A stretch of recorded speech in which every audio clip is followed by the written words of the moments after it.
What is going on YouTube? John here, back again with another unboxing and review. This time I have the 1/10 scale Emma Frost from Iron Studios.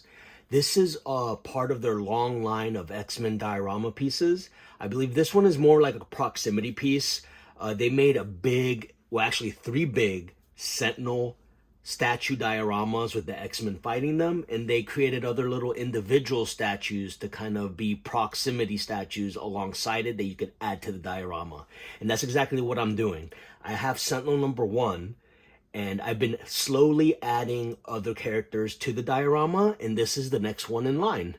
So what I'm going to go ahead and do is show you the box, take out the pieces, and tell you what I think.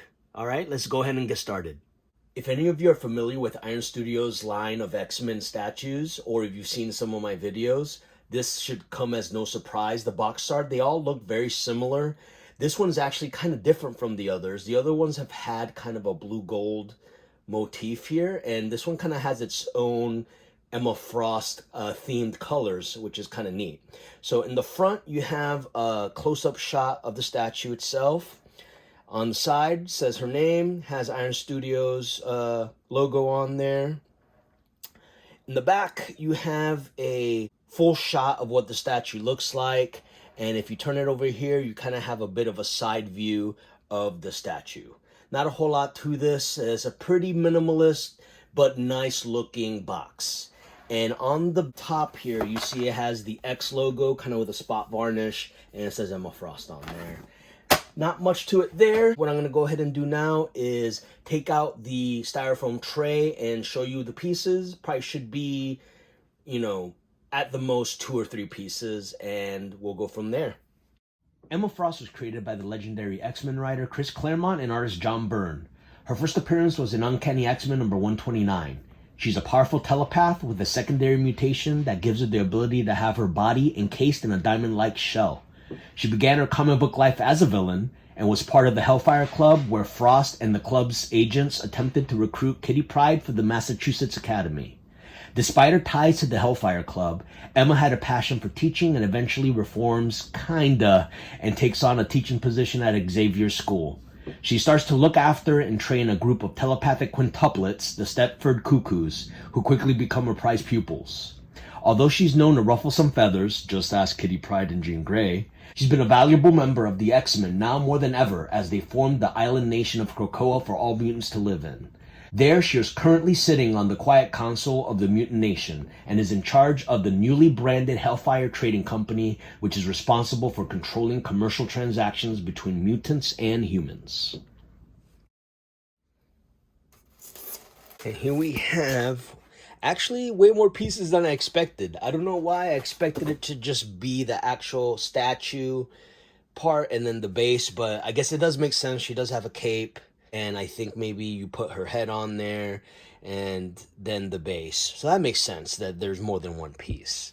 I have not taken a look at this ahead of time, so you're going to get my real impressions. As you can see, I just opened it. So let's go ahead and take a look. I usually try to start with the base and go from there. Not too concerned about breakages because I've gotten multiple Iron Studios pieces and have had one yet to be damaged. Knock on wood. But let's hope that trend continues here. Let me go ahead and zoom in here. It looks pretty good. The paint job is very well done. The colors of the Sentinel here are very much in concert with the diorama. It's pretty much the same exact colors, the same kind of, design, which is a good thing. You want that continuity when you have proximity pieces that you're trying to add to existing diorama. As in the other diorama, they did a good job with the splintered wood here. The wood finish here is really well done. This is really gonna blend in really well with the diorama I already have. You can see kind of like a girder here that does have a little bit of a metallic sheen. It's all pretty well done. This is also kind of very similar to the dio I already have. You can see the wires hanging out. You see his eye here, and you see the wire for the eye kind of dangling up here, which is really neat. I really like the paint job they did on this. You look over here in the bottom of the base, and it says Marvel Comics, X-Men, Emma Frost, Iron Studios. This isn't a numbered piece, but with the Iron Studios, they definitely make a finite amount. I'm not sure if they ever reissue ones that have already went out of print or have already sold out, but I know for a fact, even though they're not numbered, they're definitely limited. So I'm gonna go ahead and put the base off to the side, and let's take a look at the cloak or cape. Cloak, I think it could be either or. This is very, very light.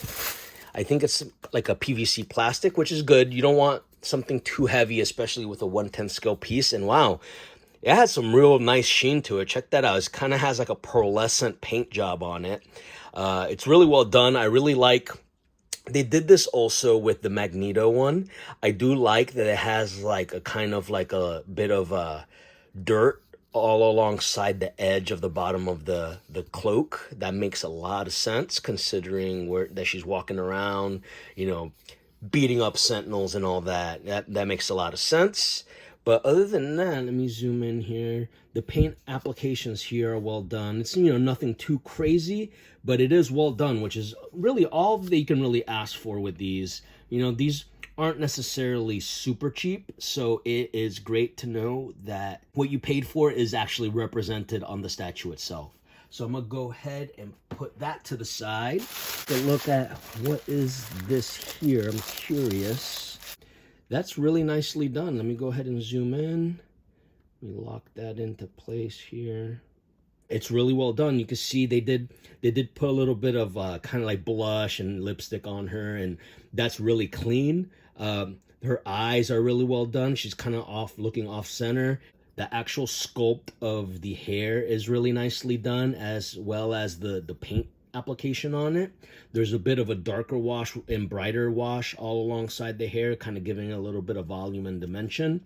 Yeah, so far I'm really happy with the paint applications. This is definitely not a polystone or anything like that. I think it's more of a high quality PVC, which, you know, I'm okay with. It looks good, and ultimately that's all that matters.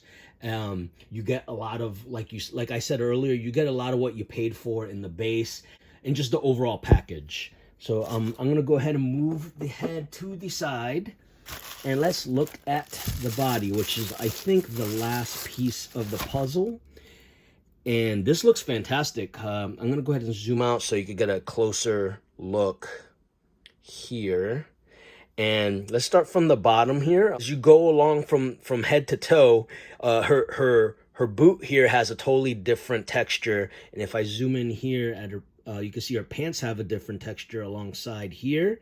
And then it switches yet again. You see all the different folds along her knee here. It switches back to that other texture, and then yet a different texture with more of a pearlescent shine to it. I think this is really well done. They did a fantastic job. Pretty good job on the paint job too, as you can see. Maybe it's not the cleanest, kind of like right along here, but you know, that's very minor. You really only notice that because I am so zoomed in so tightly. But you can see even the belt has a different texture. They did a fantastic job with this thing. While I initially filmed this, I actually forgot to show you the arms, so I'm gonna go ahead and do that now. They're really well done.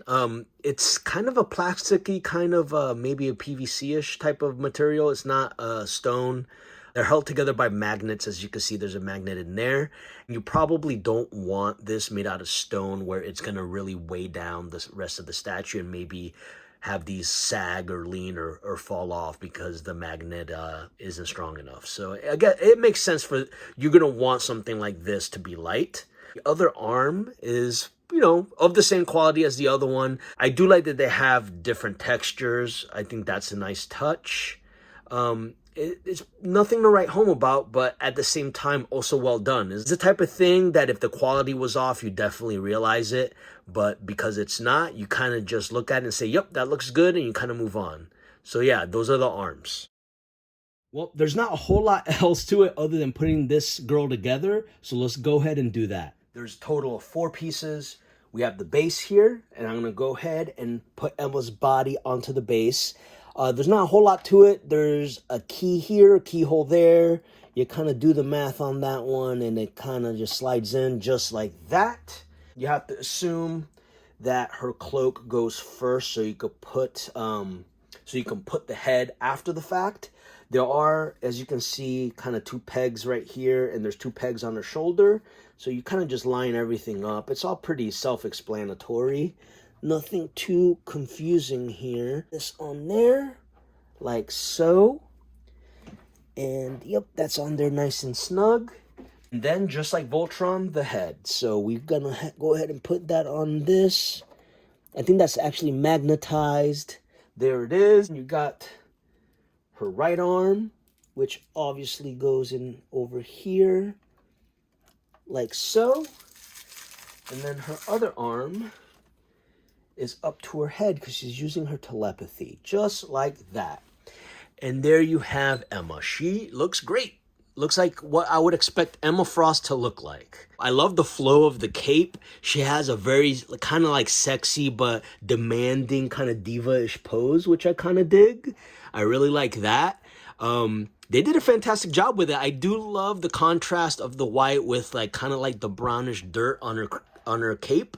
That's really cool. And what I like about this too is like there's so many different angles that she looks great in. Like she looks pretty great at that angle, kind of even that angle with the cape flowing straight ahead, pretty much just like this. And I think the way I'm gonna display her, just based on my diorama, is more of a sideways kind of view like this, which I think looks great too. And that's all I'm going to have for you today. If you like this video, go ahead and give me a thumbs up. That'll help me with the algorithm, and it'll also encourage me to make more videos, as I noticed that I don't get a lot of hits, which I'm fine with because I've been having a lot of fun making these videos. But, you know, a little recognition goes a long way. It'll make me realize that you guys are watching these, that you enjoy them, and I'll keep making them. Go ahead and push on the bell icon. That'll let you know anytime that I put up a new video. And you can follow me on Instagram or Twitter at John16. So anyway, until next time, I will see you guys later.